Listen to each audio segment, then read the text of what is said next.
Om Swastiastu, izinkan Bapak Nopi dan di Dewa Laksana, saya mempresentasikan tugas yang telah diberikan saat pertemuan sebelumnya, yang dimana ada beberapa hal pertanyaan yang harus saya jawab dalam bentuk presentasi, dan kali ini saya akan menjawab semua pertanyaan yang telah diberikan menurut sudut pandang saya dan menurut apa yang saya cari di berbagai artikel yang ada.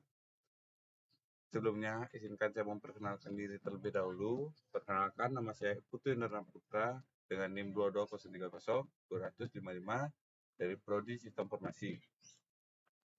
Yang pertama, menurut kalian, apakah teknologi wireless itu dan pentingkah untuk perkembangan komunikasi saat ini? Mengapa?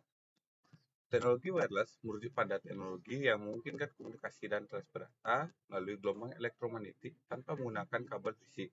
Teknologi ini sangat penting untuk perkembangan komunikasi karena memberikan konektivitas yang cepat, mudah, dan praktis.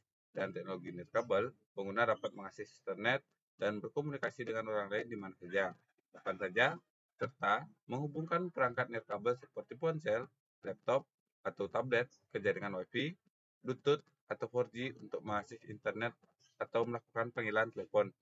Itu jawaban dari pendapat saya pribadi dan rangkuman dari berbagai sumber yang saya dapat.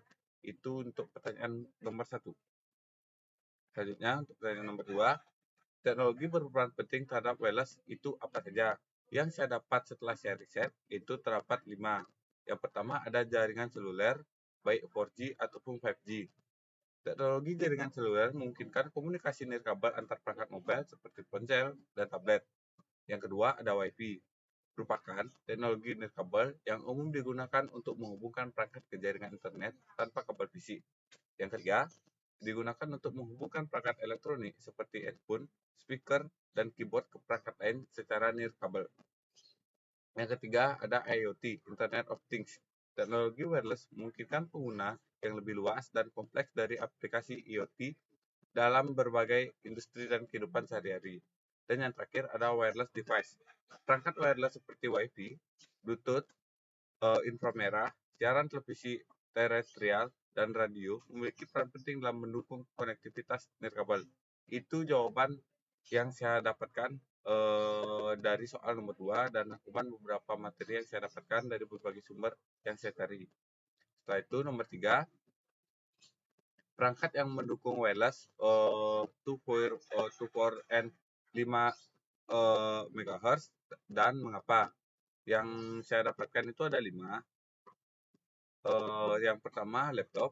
Banyak laptop saat ini mudah dilengkapi dengan kemampuan untuk terhubung ke jaringan Wi-Fi pada frekuensi 2 GHz atau 5 GHz. Yang kedua ada smartphone. Hampir semua smartphone saat ini mendukung teknologi wireless yang pada frekuensi 2,4 GHz ataupun 5 GHz. Yang ketiga ada tablet. Tablet juga didukung wireless pada frekuensi yang sama. Yang ketiga ada router. Router adalah suatu perangkat yang digunakan untuk menghubungkan perangkat ke jaringan Wi-Fi. Banyak router juga saat ini mendukung teknologi wireless pada frekuensi yang sama 2,4 GHz ataupun 5. Yang terakhir ada earphone dan speaker Bluetooth. Perangkat nirkabel seperti earphone dan speaker Bluetooth juga mendukung wireless pada frekuensi 2,4 GHz ataupun 5 GHz. Itu jawaban nomor 3 yang saya dapatkan. Setelah itu yang menurut pandangan saya pribadi juga, dan saya cari dan saya riset berdasarkan apa yang saya dapatkan di berbagai sumber yang ada. Satu, yang keempat, jelaskan perkembangan teknologi Wi-Fi 4 sampai 6 dan bedanya apa dari A per B atau C, N, A, AC, dan X, dan sebagainya.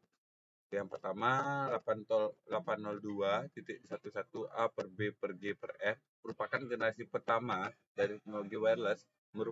Teknologi ini lahir pada tahun 1999 dan memiliki kekurangan jangkauan yang tidak terlalu jauh dan tidak bisa menembus dinding. Teknologi 802.11b masih digunakan beberapa wireless rumahan dengan kecepatan 11 Mbps. Yang kedua, 802.11ac merupakan standar Wi-Fi yang banyak ditemukan saat ini. Standar ini dibuat pada tahun 2014 dengan kecepatan data maksimum hingga 1300 Mbps. Yaitu yang ketiga, 802.11ax atau Wi-Fi 6 merupakan standar Wi-Fi yang dirilis pada tahun 2019. Standar ini menetapkan WiFi yang menawarkan kecepatan data sampai 10 GB per second atau 30-40% lebih cepat dibandingkan dengan 802.11ac. Perbedaan antara standar WiFi seperti A per B per G per N per AC ataupun per AX terletak pada kecepatan, jangkauan, dan kemampuan untuk mengatasi intervensi. Semakin tinggi nomor standar WiFi, semakin cepat kecepatan transfer data dan semakin baik kemampuan untuk mengatasi intervensi. Itu jawaban nomor 4. Setelah itu, yang selanjutnya, menurut saya pribadi, bagaimanakah pendapat saya mengenai penerapan Wi-Fi 6 saat ini? Bahkan Wi-Fi 7 saat ini sudah mulai beredar. Wi-Fi 6 atau 802.11ax dirilis pada tahun 2019.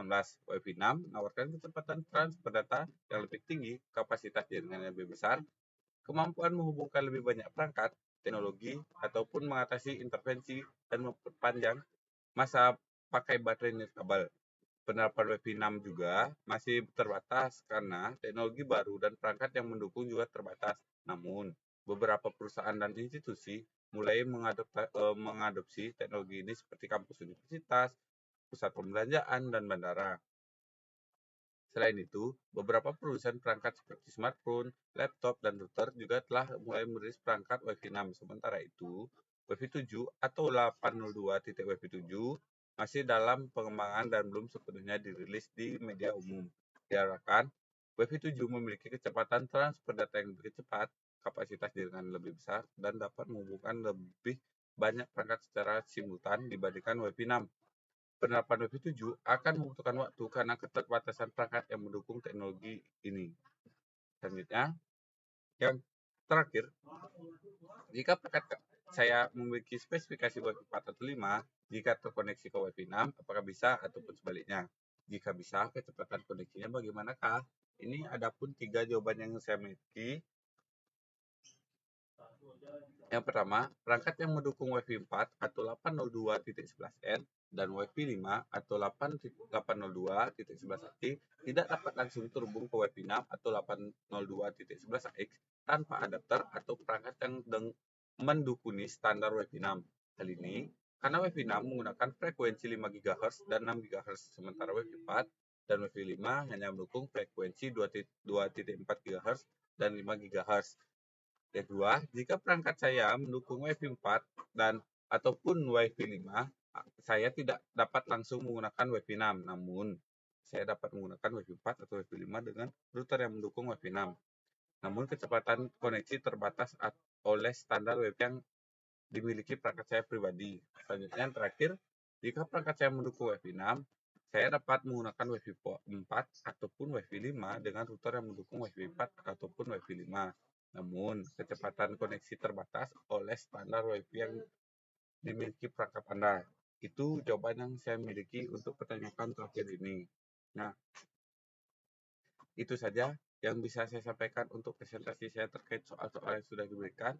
Saya selaku penulis dan pembuat presentasi ini, mohon maaf apabila terdapat kesalahan atau kekurangan dalam presentasi saya maupun jawaban saya. Semoga ini bisa bermanfaat bagi kita semua. Akhir kata, saya akhiri dengan Pramasati, Om Sati Santi Sati Om.